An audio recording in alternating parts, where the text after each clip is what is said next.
Praise God. He is a good God, and we are a blessed and prosperous people. We want to extend a friendly welcome to all our precious viewers. On behalf of our presiding Bishop, Dr. Morton Raphael Masayo, and the entire Choices team, we want to say to all Guyanese, happy 52nd Republic anniversary. May God continue to bless us as we grow from strength to strength. You know, we are living in a real world that is experiencing many changes that are affecting our daily lives. One such change is global warming. Global warming affects climate change globally. This is evident in the strange weather patterns that occur locally, regionally, and globally. For example, in Guyana, we have been experiencing an increase in heavy rainfall that sometimes leads to flooding. This is of great concern to us because we are below sea level,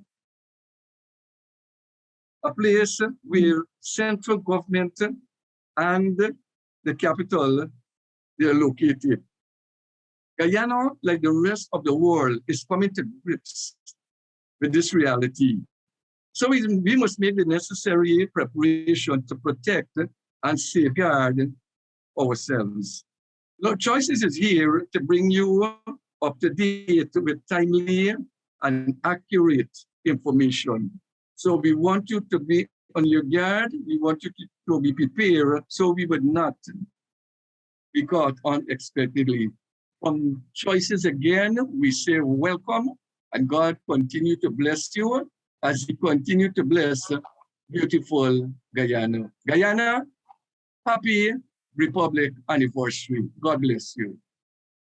You know, like Reverend Singh said, we wanted to look at the whole concept of climate change and a critical impact on climate change comes from the whole concept of industrialization as we move towards the development of industries. If I could quickly give a definition of climate change, and this definition is taken from the United Nations. They say, United Nations said, climate change refers to long-term shifts in temperatures and weather patterns. These shifts may be natural, but since the 1800s, human activities have been the main driver of climate change, primarily due to burning of fossil fuels like coal, oil, and gas, which produces heat-trapping gases. And so as the world moves into the realm of industrialization, we find that the whole issue of climate change now comes sharply into focus. One of the beautiful things about Guyana is that Guyana has developed what we call a low carbon strategy. And this strategy is so designed to make sure that the impact of climate change is not severe in our context. But what is happening is that we have lots of industrialization or industrial activities taking place across the world. And Guyana is heavily dependent by the international community to maintain that vast area of forest, because the forest brings a balance in terms of the emissions of gases and carbons and so on. And so lots of nations depend upon us to keep the forest intact while they go ahead and advance in terms of their economies and so on. And so if we are going to really keep that 87%, I think, of our country is covered by forests. I think I learned that in the energy conference that is going on right now. Somebody should be paying us huge sums of money for contributing to the balance of in the atmosphere as it relates to climate change. I think I heard His Excellency saying $195 billion worth in terms of the forest area and what the forest would have produced. And so I believe that the time has come where we should really be paid for maintaining the forest, because persons are asking for us to do that. And so we should really be paid for that. But like I said earlier, the beautiful thing about Guyana, in our own context, we have what we call a low carbon development strategy to ensure that in our sphere, our space, that what we do not really create the kind of problems that climate change could have on our society. Gentlemen. Dr. Hudson, I just want to endorse and extend a bit on what you said there. The Guyana has given to the world. Guyana contributes to the lungs of the world. We have given 1,435 square miles of pristine forest, which is known as the Araucarian forest, for scientific research to focus on sustainable development. Let me state further that we here in Guyana, we have one of 4 remaining pristine forests in the world. The others are found in Congo, New Guinea, and the Amazon rainforest. So we are the last 4 that have pristine rainforest. So we are making a significant contribution. That is, if we maintain the forest. I like what you said concerning payment. I think we should be paid for maintaining the forest, because there's a big drive for industrialization, and industrialization in itself produces greenhouse gas, which accelerate climate change or global warming. We want to develop as a nation. We want to have all the trappings that the industrial nations have. But to do that, it means that we will have to chip away at our pristine forest. So the catch is to go industrialize or to retain the pristine forest. And so it's a discussion I think we need to have nationally. How do we balance industrialization, or we retain the forest and we are paid for it? Gentlemen, you have both presented a very powerful argument to move this conversation on.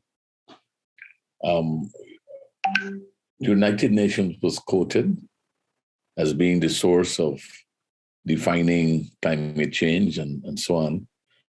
I would like to make another quote from someone who was there when the earth was formed.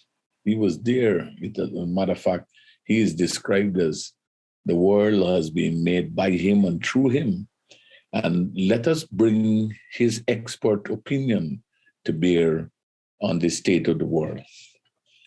In Matthew chapter 24, in a major discussion concerning some of the events that we are talking about, Jesus said, you will hear, this is verse 6, of wars and rumors of wars, but see to it that you are not alarmed. Such things must happen, but the end is still to come. You just have to look across. And for the last couple of weeks, we have been hearing of a war. I don't think a shot has been fired yet, but the entire world is standing on tiptoes, because if that happens, it will present major problems to our current world. But remember who said this, right? He had the lofty position, and he saw from the beginning to the end, the Alpha, the Omega. He said such things must happen, but the end is still not yet, but the end is still to come. Nation will rise against nation, ethnicities, he's referring to this. kingdom against kingdom. There will be famines and earthquakes in various places. There will be famines and earthquakes in various places. All these are the beginning of birth pains. And there are other references. And for this moment, I just want to remain with this powerful picture that was given to us. So whether this thing will happen as a result of industrialization or other conditions, the fact is we are wonderfully positioned as a nation with pristine rainforests and lots of things that we don't get credit for. I want to join the two of you in saying we should be handsomely compensated for putting to our resources. And this must be known, that we have put our resources at the disposal of the world. But in the world, if we continue to behave as we are behaving, we can't have our pie and eat it. If we continue to live how we are living, not just with global warming, but with our own attitude of how we dump garbage, how we indiscriminately dispose of our garbage. We are talking about major, serious problems, and the entire world. So, yes, I like the United Nations, but I will put my money on this horse here. And he said there will be these very disturbing times. So as we build, as we plan, we have to take all these factors into consideration. Excellent observation. And I'd like to highlight some other signs of hope when it comes to this arena. You know, in Guyana, a couple of years ago, I had the pleasure of meeting with a couple of different innovators within the space of environmental conservation. And what was interesting is that there were one or two companies in Guyana who were actually leading the way and pioneering the use of things like solar energy and wind energy, even some of them right in the capital city. And many of us look at it as being a choice between developing, industrializing our society or preserving our environment. But what I'd like to highlight is that there's a possibility for us to do both at the same time. But we would have to use different approaches when it comes to development.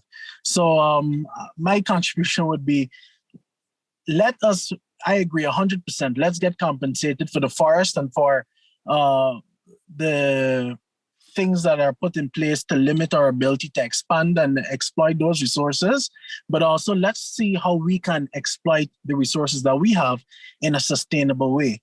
You know, and there are many countries across the world that offer special services or special experiences where you're able to generate funds by having persons interact with your forest.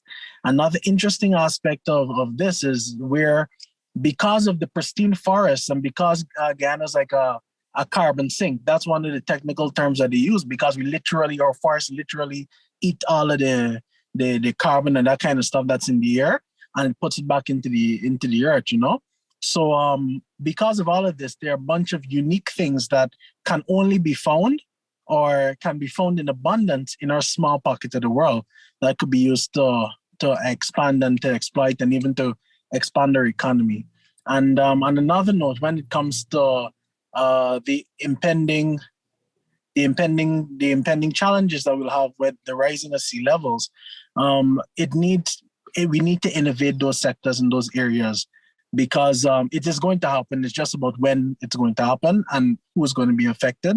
And we need to be able to think long term when it comes to those exploiting those opportunities. The wise man Solomon made this observation in Ecclesiastes chapter 9, verse 11, a very famous portion of scripture.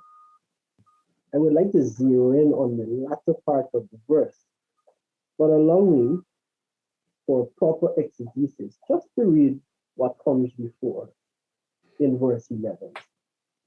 I returned and saw under the sun that the race is not for the swift, nor the battle to the strong, nor bread to the wise, nor riches to men of understanding, nor favor to men of skill, but time and chance happens to them all. And my emphasis this morning is on time and chance. At the time when we are looking to expand our infrastructure, at the time when we are looking as a people to utilize some of our newfound oil wealth to build proper infrastructure and to make ourselves ready for the kind of international involvement that is now required of us as a nation. This is our time and our chance to seriously consider, as we move forward, how low shall we live? It is obvious that we are on the sea level. Therefore, our building codes will need to be stronger, enforced.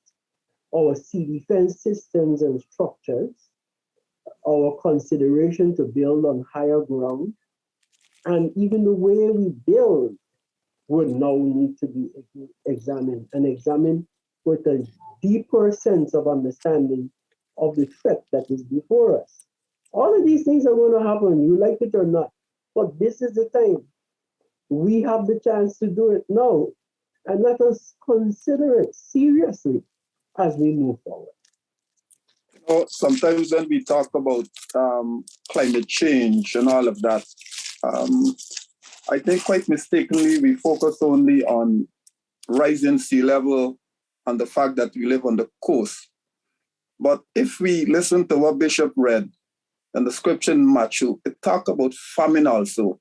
And one of the things that we should not be blindsided about is that climate change will affect the production of crops. So, for example, the increase in rainfall would have an effect on some of the crops that are not so dependent totally on rainfall. You know, I was looking at a documentary which showed that some parts of England that was unable to produce grapes because of climate change and the shifting of the cold weather, they are now able to produce grapes. So if we transpose that here to Guyana, climate change and the changing of weather pattern will affect some of our agricultural products. So while we look at, yes, the ocean would rise and we need to move from the coast and all of that, another consideration must be our ability to produce some of the crops that we are producing now, and some of them might be severely affected. I'm glad that you raised that very important point, because with the rise in the sea level, that will have a direct impact on our agricultural sector. And if we look at a report, this is from the International Trade Administration, and this report was published on the 14th of October, 2021. I quote, "Agriculture is a major export earner for Guyana and employs roughly 17% of the labor force." And the report further stated that in 2020, it contributed approximately 17% to the GDP. So we indeed will see the rippling effects of the global warming, of the rise in sea level, and of its impact on our agriculture sector. And so we have to, the national conversation will have to be, like Reverend Asana stated earlier, how do we build? How do we protect? How do we move forward? And this must be the clarion call for all Guyanese, because believe it or not, climate change is here, it is with us, and we will have to continue to trust God how to live, how shall we now live, and how do we move forward. Called the ozone layer, right? And this is a shield that God in his wisdom would have actually put over the earth so that there would be protection from the sunlight. And so what the carbon emissions, what the emissions do is that they create a kind of separation or damage to the ozone layer. So what happens is that the heat from the sun starts to penetrate the earth more, which could lead to things like drought, issues with water shortage, when we talk about agriculture and so on. I think we know basically what are some of the consequences or the consequences generally of this particular phenomenon. I think what has to happen now is the world, and climate change is not confined to Guyana. It has to do with what your neighbors do also. And so that is critical. So we talk about Guyana, but when other nations are forging ahead in the process of industrialization without a strategy, the impact is worldwide. So I think the leaders of the nations need to now sit down and craft a policy as to how we're going to stem this thing. It is there, it is happening, but the more the activities that we are engaged in, is the closer we come to the end of time. If that is so true, so true. And so I think what is important is for leaders to sit down now and craft a policy. I noticed they have now vehicles, electric vehicles, which is good. Because vehicles, that carbon monoxide that is released from vehicles exhaust, that in itself is poisonous and it's dangerous. So I notice in some countries now they're moving towards electric cars and so on. But the electric cars alone would not cut it. The whole issue of deforestation is still taking place in other countries, while some people are told not to cut. So there'll have to be a clear universal plan in this process, not just a Guyana issue. Yeah, I was listening to the Barbadian Prime Minister, and she was saying that they already taking that part because of climate change. She was saying that they have the electrical cars, a lot of buses, and these things, and she's looking forward to other things, and I do hope that the people, the persons that in our country here could join with someone and help this country to move forward with that because of the climate change. Well, Visionary. Really, what you're saying, it is not anybody helping another person. This whole country has got to understand and that what we know as life, according to the one who was there when this whole system was created, this, according to him, life as we know it is on a collision course with destiny as he described. Everybody, as Dr. Hudson even said, is not just within one locale, it is within everybody. You notice in this discussion in Matthew 24, Jesus de-religiousized his comments, and therefore you're not going to see the outcome, the end outcome is not going to be seen through a religious lens, like a Christian lens, like a Hindu, an Islamic, a Rastafari, a unity, or whatever you have around. This is what will happen to the world. And we have to have a conversation in order to mitigate the impact and That's what we're trying to do. We're trying to say that this is a serious problem in terms of not just floods, but tsunamis in strange places. And all of those things were in that package that the one who lives above the sun said and described for us. He provided a permanent record.